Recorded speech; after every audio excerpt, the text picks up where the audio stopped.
Genuine Creators. Welcome. Today is a new day. Today is a brand new day.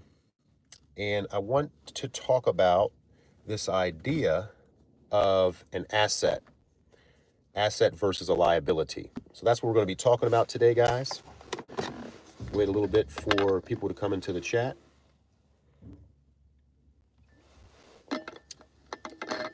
Assets versus liabilities. Assets versus liabilities. So we're going to look up the definition. And if anybody knows what is an asset, what is an asset, you can chime in. What is an asset? What is your definition of an asset, or what do you think an asset is? And in the meantime, I'm going to go into a story in the Bible. So there was a man named Moses, and he was called by God to deliver the Israelites out of slavery, out of bondage that they were in Egypt, right? And so Moses was instructed in Exodus 28, right? If you go to Exodus 28, you'll find that Moses was instructed there to, when you come into the chat, guys, give your name and where you're from, okay? Waiting for a couple more folks to come into the live chat. And so Moses was instructed in Genesis or in Exodus to find folks who had the Spirit of God, to find folks who had wisdom and skill, right? They were filled with the Spirit of God and wisdom, okay? And so the title today, or the topic today that we're talking about, are assets versus liabilities. Assets versus liabilities. And so Moses was given this task, okay? Deliver the people from Egypt, right? And then after he delivered along with his brother, along with Aaron and their sister, right? They would go and deliver the children of Israel out of slavery, right? And then they would go into the wilderness. And so once they got into the wilderness and Moses went up the mountain, he came down the mountain, and while he was up on the mountain, he was given instructions for how to, or he was given a blueprint how to build the Ark of the Covenant, all right? The Ark of the Covenant of the Lord, or the Ark of the Testimony, right, of the Lord. And I'm not talking about Noah right now. Noah built the Ark, the boat called the Ark, but Moses built the Ark of the Covenant, or the Ark of the Presence of the Lord, okay? And so Moses was tasked. Hello, everyone. ASRK. How's it going? Good day to you guys. Burnt wood. Good day. Cookie Kingdom. Good day. Great day. Okay, guys. So if you just came into the chat, we're talking about, the topic is assets versus liabilities. If anybody knows what an asset is, I want you to put it into the chat. Anybody knows what an asset is? What is your definition of an asset? Don't look it up. Just tell me from your knowledge that you already have, what is an asset? Do you have any assets? What is an asset? Okay. Nicole, good day to you.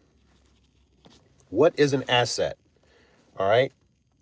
And in the meantime, until you guys put in what you think an asset is, I'm going to go over a story, okay? What is an asset?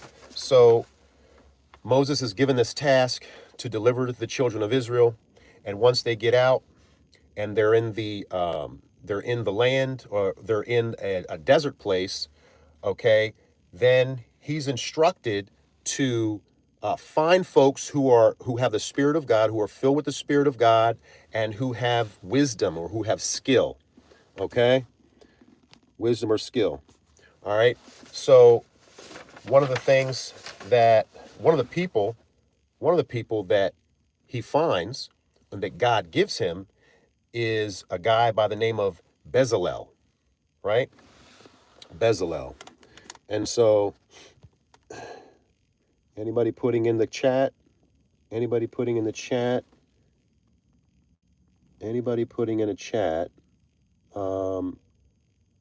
what an asset is. When we're talking about business, or when you're talking about folks who are involved in purchasing or acquiring assets. What is an asset, guys? Put it in the chat if you know what an asset is. I'm not going to go on until we get some participation, guys. So Bezalel, he had the spirit of wisdom, right, and knowledge and understanding, and how to work in silver and gold and wood and things like that, how to build things, right? And his name means, Bezalel's name means in the shadow. His name means in the shadow. So this guy, God's spirit has come upon him, and he's able to work in all kinds of workmanship, and silver and gold and stoneworking and woodworking, right? And his name actually means in the shadow of. He's going to build the Ark of the Covenant of the Lord, right? And so he's an example for me of someone who is really intrinsically, he's an asset. He's an asset for he's an asset for God. He's an asset for those around him, right? He's an asset. And so he's a walking, talking, living asset, right? And so let's look up, I looked up what is the definition in Black's Law Dictionary for an asset, okay? And here is the definition of Black's Law Dictionary. So, definition of an asset. It's a financial contract or a physical object that's owned by someone or a company or a sovereign, which can be used to generate additional value or provide liquidity. That's the Black's Law Dictionary. Something that's a financial contract or it's owned, all right? It's a financial contract or it's a physical object like land, like real estate, right? Real estate encompasses land or anything that's permanently attached to that land, right? And so it's used to generate additional value or provide liquidity. And so that's Black's Law Dictionary. That's Black's Law's definition of what an asset is. And so we're talking about assets today, and we're talking about liabilities. So let's look up what is a liability? Anyone know what is a liability? Liability is something that's owed. So whereas an asset is something that's owned, you own it, right? A liability is something that's owed. So it's something that's owed to another person or a company, such as a loan. And Black's Law Dictionary definition of what a liability is the state of being bound or obliged in law to pay or make good on something. So a liability, the money, pull a piece of money out, pull a piece of that fiat money out right now. Money, right? So it is called colorable money, fiat. This federal note is a liability. It's based on debt, right? It's a debt or an obligation.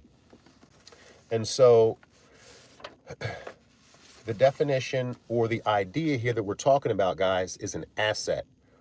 Are you an asset? Are you an asset to your community? Are you an asset to your family? Okay? That's one of the things we want to ask ourselves. Bezalel in the Bible in Exodus 31, that's where you find his story. Bezalel, it's I believe it's also in chapter 28. It talks about Bezalel there. And on after 31 as well, chapter 31 in Exodus, you find a guy by the name of Bezalel, and his name means in the shadow of. And it's interesting that his name means in the shadow of, because he's going to be building the Ark of the Covenant of the Lord. He's going to be working with gold. He's going to be working with wood. And this place where the Ark of the Covenant is where God's going to appear before Moses. It's where God's presence is, right? That's where God's going to appear to Moses, and in the Holy of Holies, right? And in between the cherubim, the two cherubim that face each other, and the over top of the lid of the ark is where the two cherubim will be, and they're etched out in gold, right? And Bezalel is going to produce this thing. He's going to create this thing. He's got his instructions to do this thing. And if you look at Psalm 91:1, it says there that he who dwells in the secret place of the Most High shall abide under the shadow of the Almighty, right? Interesting. He who dwells in the secret place of the Most High shall abide under the shadow of the Almighty. And Bezalel's name means in the shadow, right? In the shadow or under the protection, right? In the shadow or under God's protection.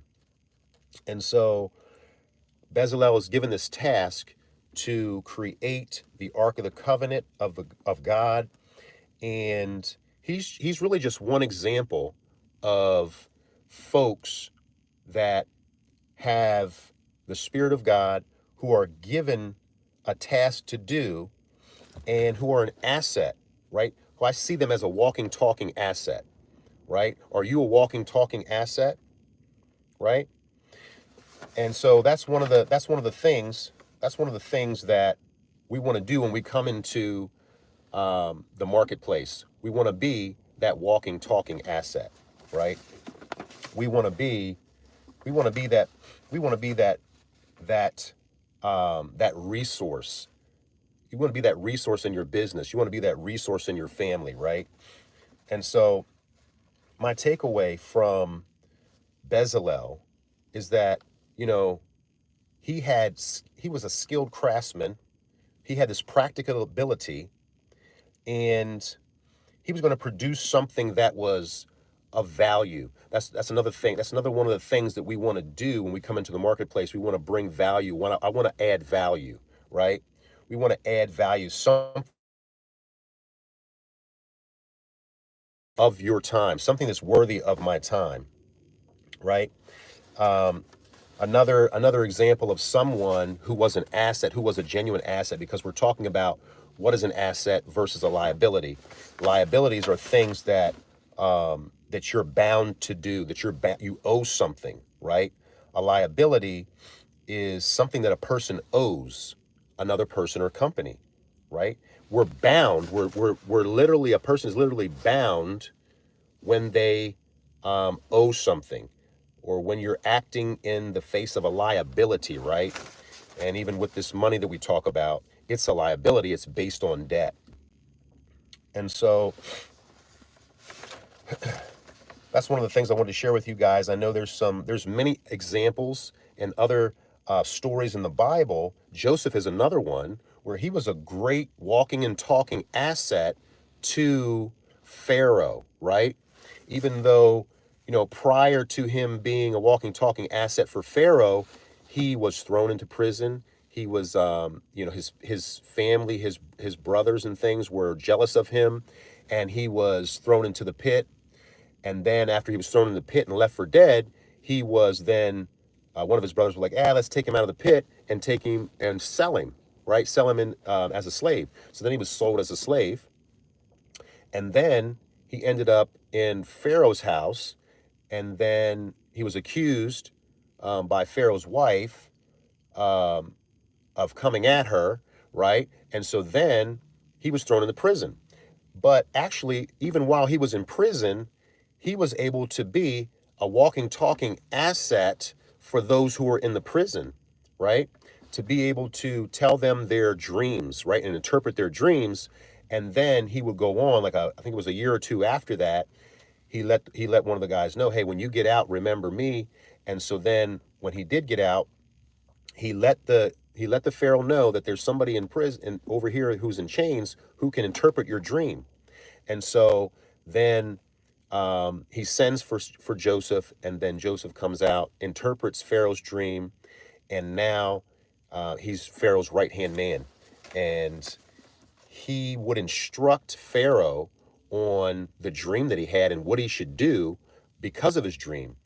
And so he was another example of someone who was skilled in wisdom, who was skilled and had the Spirit of God, who was able to, you know, bring added value, bring great value even to the whole land of Egypt, I believe it was at the time, of Pharaoh's land, because of the dream that Pharaoh had that he was going to, there was going to be 7 years of 7 years of plenty and then 7 years of famine. So Joseph instructed Pharaoh on number one. He was like, Pharaoh was like, what should I do? Joseph's like, hey, appoint wise, discerning people over Egypt. Number two, he says, get overseers, right, to look over the land. Number three, Joseph's like, you know what? Collect a fifth or 20% of the crops from the people over those 7 years of plenty, right? And then number four, he said, store the stuff, store what you've gained, right? Store it in different cities so that number five, when the famine time comes, you can live off of this grain. So he gave him at least 5 things that he could do, and interpreted his dream, and 5 things that he could live out and do during this time of 7 years of plenty and 7 years of famine. So he was another example of someone who was a living, breathing, walking, talking asset. And so that's what I wanted to talk to you guys about today, being an asset. What is an asset, right? And the difference between a liability. So that's what I had for you guys today. And until next time, guys, be well, be a genuine asset. Be a genuine asset for yourself. Be a resource, yourself and to others. Until next time, guys, great grace and plenty of peace.